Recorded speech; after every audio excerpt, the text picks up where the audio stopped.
ఏలూరు జిల్లాలో ప్రజల సమస్యల పరిష్కార వేదిక కార్యక్రమాన్ని సోమవారం ఏలూరు జిల్లా పోలీసు ప్రధాన కార్యాలయంలో నిర్వహించిన పబ్లిక్ గ్రీవెన్స్ రెడ్సెల్ ఫిర్యాదుల పరిష్కార వేదిక కార్యక్రమాన్ని జిల్లా ఎస్పీ ప్రతాప్ శివకిషోర్, అదనపు ఎస్పీ అడ్మిన్ ఎన్ సూర్యచంద్రరావు ప్రారంభించారు.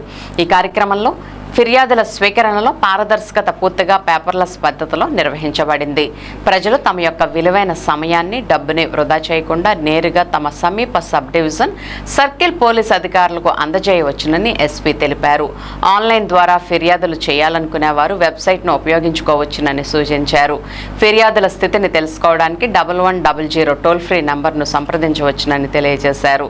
ఈ రోజు మొత్తం 48 ఫిర్యాదులు అందగా వాటిలో ఎక్కువగా భూ వివాదాలు, కుటుంబ తగాదాలు మరియు మోసపూరిత లావాదేవీలకు సంబంధించినవి ఎక్కువ ఫిర్యాదులు అందినవని, అదనపు ఎస్పీ అడ్మిన్ ఫిర్యాదుదారులతో నేరుగా మాట్లాడి వారి సమస్యల పరిష్కారానికి తక్షణ చర్యలు తీసుకుంటామని, ఆ ఫిర్యాదులపై చట్ట ప్రకారం విచారణ చేసి నివేదికలను సమర్పించవలసిందిగా క్రింద అధికారులకు జిల్లా ఎస్పీ తగిన సూచనలు, సలహాలు మరియు ఆదేశాలు ఇచ్చారు.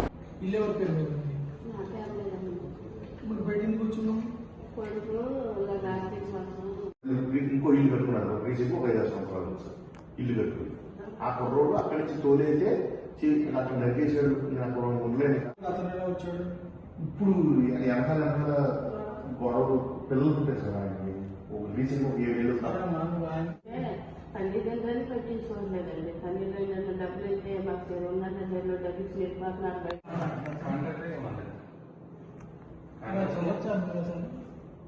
అంటే ఫస్ట్ అయితే అధికారులు తీసుకున్నాడు సార్. తర్వాత సీఎం గురించి మాట్లాడితే ఆయన అది సీఏ గారు పిలవాలి సార్, ఎస్ఐ గారు పిలిచారు. ఏ ఎస్ఐ గారు?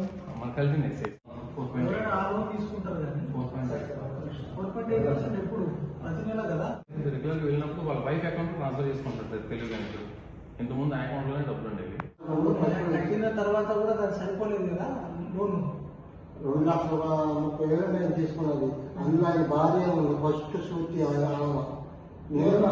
ఇప్పుడు అది December 12 సార్, 2024 సార్.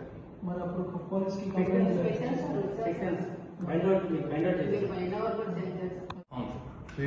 సార్, మరి దాంట్లో డబ్బు ఉందా?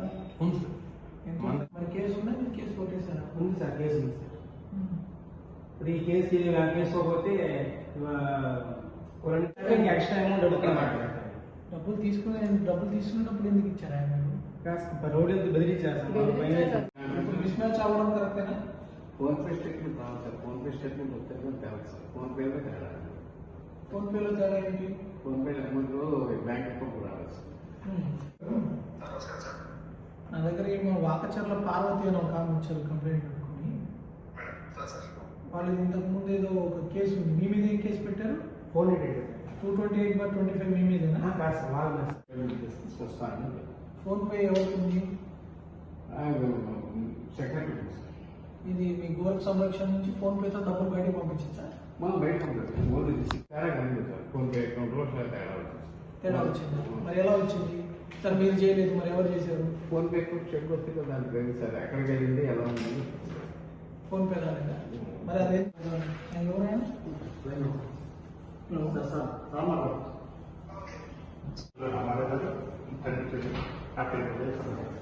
ఉదయేశ్వర